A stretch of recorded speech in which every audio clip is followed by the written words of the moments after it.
Assalamualaikum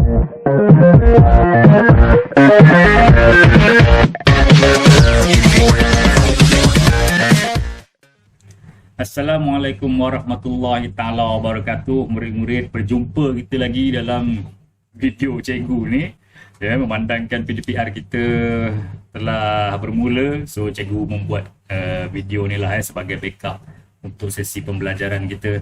Ya, yang mana sekiranya ada murid-murid yang tidak dapat mengikuti pembelajaran secara online, so cikgu sediakan bahan ni lah. Okey, sebelum tu, belum terlambat rasanya untuk cikgu ucapkan selamat Hari Raya, maaf zahir batin. So cikgu minta maaf sekiranya ada sebarang kesilapan sepanjang cikgu mengajar kamu. Untuk hari ini cikgu akan mengajar tajuk yang seterusnya, iaitu tajuk apa? Jom kita tengok. Okey, murid-murid, so kita akan belajar tajuk pergerakan plat tektonik, bab 5, geografi tingkatan 4. Okey.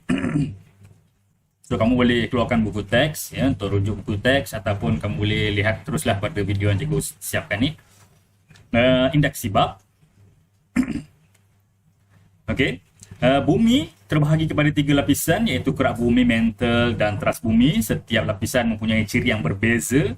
Kesan pergerakan plat menghasilkan pelbagai bentuk muka bumi dan bencana alam. Pelbagai langkah perlu dijalankan untuk mengurangkan risiko bencana tersebut. Okey, so ini yang kita akan belajar dalam tajuk kali ini, iaitu berkenaan dengan struktur bumi. Bumi ini terbahagi kepada 3 lapisan. Apakah lapisan-lapisannya? Kemudian kita akan belajar tentang pergerakan plat. Kemudian kita akan belajar tentang apakah kesan yang akan berlaku akibat daripada pergerakan plat tersebut. Okey. Apakah yang akan anda pelajari?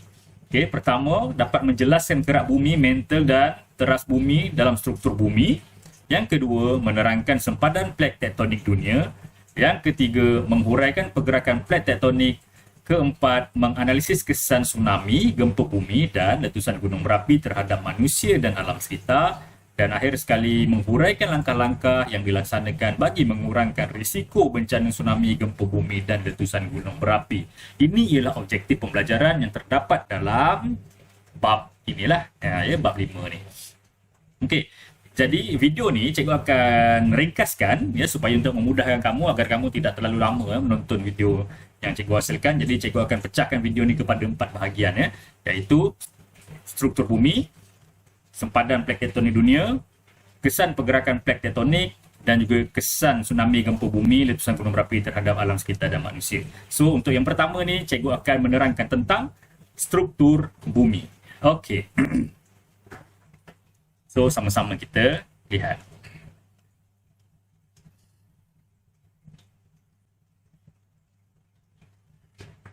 Okey, struktur bumi. Untuk tajuk struktur bumi ni, sebenarnya hari tu cikgu dah ajar sikit. Waktu hari Rabu ke hari Selasa macam tu lah. Hari terakhir sebelum kita diarahkan untuk ber-PDPR kerana COVID ini.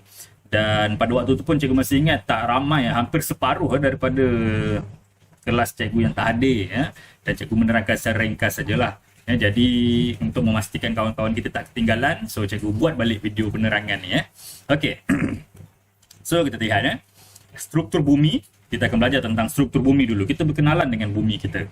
Okey. Bumi terbahagi kepada 3 lapisan utama, iaitu kerak bumi. Okey, kemudian kita ada mantel dan teras bumi. Teras bumi pula terdiri daripada teras luar dan teras dalam. So kita boleh rujuk pada rajah ini, kamu boleh lihat yang mana paling luar, lapisan paling luar ini kita namakan sebagai kerak bumi. Inilah permukaan bumi yang kita berada sekarang ini. Yang mana pada kerak bumi ini, kalau kita boleh lihat di sini, kamu boleh lihat di sini, kerak bumi ini kita ada lapisan, iaitu lapisan sial. Dia bukan sial yang tak bagus tu. Ni nanti cikgu akan explain. Okey, kemudian kita ada lapisan sima. Okey, kemudian kamu boleh lihat di sini pada lapisan sial dan sima, ini yang kita namakan sebagai lapisan kerak bumi. Okey, manakala di bawah kerak bumi kita ada lapisan mantle. Lapisan mantle ataupun mantel lah. Ejaan Melayu dia mantel. Jangan salah eja.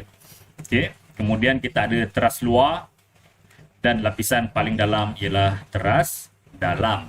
Jadi boleh ingat murid-murid, kerak bumi, mantel, teras luar, teras dalam. Okey. Seterusnya, kita lihat pada ciri-ciri bagi setiap lapisan bumi ni. Okey, yang pertama kerak bumi. Apakah ciri-cirinya bagi kerak bumi? Kerak bumi ialah lapisan luar bumi yang bersifat pejal dan keras. Ya, inilah dia permukaan bumi yang kita sedang ada sekarang ni, yang kita pijak, yang hari-hari kamu duduk ni. Inilah lapisan kerak bumi yang bersifat pejal dan keras. Okey, kerak bumi terbahagi kepada dua bahagian, iaitu sial dan sima. Ketebalan kerak bumi antara 5 hingga 65 km. Ya, dia punya tahap ketebalan. So kita tengok apa benda sial, apa benda sima ni. Okey. Lapisan sial kaya dengan silika dan aluminium. Okey, sial ialah silika dan aluminium. Okey, batuan utamanya ialah granit, terletak di atas sima. So sima di bawah, sial di atas. Tak apa, nanti kita tengok. Ketebalan antara 30 hingga 50 km. Ketumpatan 2.65 gram sentimeter padu hingga 2.7 gram sentimeter padu. Okey, itu ialah sial. Okay, manakala sima, lapisan sima kaya dengan silika dan magnesium. Kenapa namanya sima? Sebab dia ada silika dan juga magnesium. So sima. Okey, batuan utamanya ialah basalt, terletak di bawah lapisan sial. Ketebalan antara 5 hingga 10 km, ketumpatan 2.8 gram sentimeter padu hingga 3.1 gram sentimeter padu. Okey, so di sini cikgu akan explain, dengar baik-baik. Okey, kelas. So kita boleh lihat di sini ya. Okey, lapisan yang dinamakan sebagai lapisan sial dan juga lapisan sima, ini ialah dua lapisan yang berada pada kerak bumi. Ya, pada kerak bumi kita ada sial dan juga sima, yang mana sial ini lebih dikenali sebagai plat daratan, manakala sima ni ialah plat yang bentuk yang berada di dasar lautan, ya, di bawah laut. Okey, ataupun lapisan di bawah plat daratan lah. Okey, jadi kita boleh lihat ya, yang mana sial ini kaya dengan silika dan aluminium, dan dia mempunyai ketebalan 30 hingga 50 km. Mana datang 30 hingga 50 km ni kerana lapisan benua ini, ya, lapisan daratan ini, dia boleh merangkumi sehingga ke kawasan pergunungan, kan. Sebab dia bahagian atas, so gunung yang tinggi itu, maka dia boleh mencecah ketebalan di antara 30 hingga 50 meter. Ya, so kalau kita bandingkan dengan bahagian lapisan sima, dia mempunyai ketebalan antara 5 hingga 10 sahaja, ya, kerana dia ialah lapisan yang terletak di bawah sial, ya. Jadi dia tak adalah bahagian yang tebal, yang tinggi macam gunung. Okey, kemudian kita tengok pula dari segi ketumpatan. Kalau kita lihat di sini, sial dia agak kurang tumpat, ya, berbanding dengan sima. Sima ni dia lebih tumpat, sebab itulah sima ini berada di bawah sial. Ya, benda yang tumpat dia akan lebih berat, ya, dia akan tenggelam, manakala yang kurang tumpat akan berada di atas. Okey, so ketumpatan sial 2.65, manakala ketumpatan sima ialah 2.8. Jadi sial kurang tumpat, sima tumpat, so sima berada di bawah dan sial berada di atas. Okey, boleh ingat? Okey, kita pergi pula kepada lapisan yang kedua, iaitu lapisan mantle. Okey. Lapisan mantle terletak di bawah lapisan kerak bumi. Okey, tadi atas sekali ialah kerak, lapisan yang keras, di bawahnya kita ada mantle. Di lapisan ini terdapat lapisan astenosfera yang mengalami arus perolakan dan boleh menyebabkan kejadian gempa bumi dan letusan gunung berapi. Okey, pada lapisan mantle ini berlakunya arus perolakan. Ya, macam mana rupa arus perolakan ni? Okey, arus perolakan ni ialah pergerakan yang berlaku akibat kerana suhu yang terlalu tinggi ataupun panas, ya. Kalau air itu, kalau kita didihkan air itu akan menggelegak, so pergerakan air yang mendidih tu, dia mempunyai arus perolakan. Okey, lapisan ini terdiri daripada batu batan yang mempunyai ketumpatan yang berbeza. Okey, ketumpatan antara 3.0 gram sentimeter padu hingga 3.37.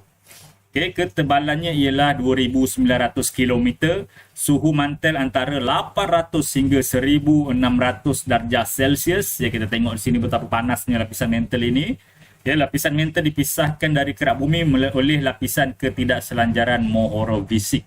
Ya, ketidakselanjaran Mohorovičić ni ialah satu bahagian lapisan yang memisahkan antara satu lapisan dengan lapisan yang lain. Ya, yang memisahkan kerak dengan mantel ialah ketidakselanjaran Mohorovičić. Okey, boleh ingat? Mohorovičić memisahkan kerak dan juga mantel. Okey, so kita boleh tengok di sini ya, pada rajah ni, yang mana atas ni ialah kerak bumi. Okey, kemudian di antara kerak bumi dan juga lapisan mantel, ya, kita ada satu namanya ialah ketidakselanjaran Mohorovičić. Okey, yang mana ini pada lapisan mantel ini ada lapisan astenosfera. Ya, pada astenosfera ini ialah mengalami arus perolakan. Okey, so nanti kita tengok ya, arus perolakan macam mana. Okey, manakala ketidakselanjaran Gutenberg, ya, bawah ni ada ketidakselanjaran Gutenberg. Ketidakselanjaran Gutenberg ni memisahkan antara mantel dan juga teras. So ingat, ketidakselanjaran ni ada dua. Ketidakselanjaran Mohorovičić memisahkan antara kerak bumi dan juga mantel.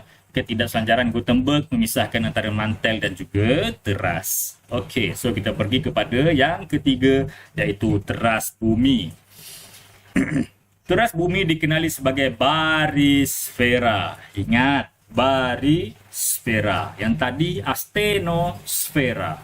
Okay, pada lapisan mantel ada astenosfera. Pada lapisan teras kita ada barisfera.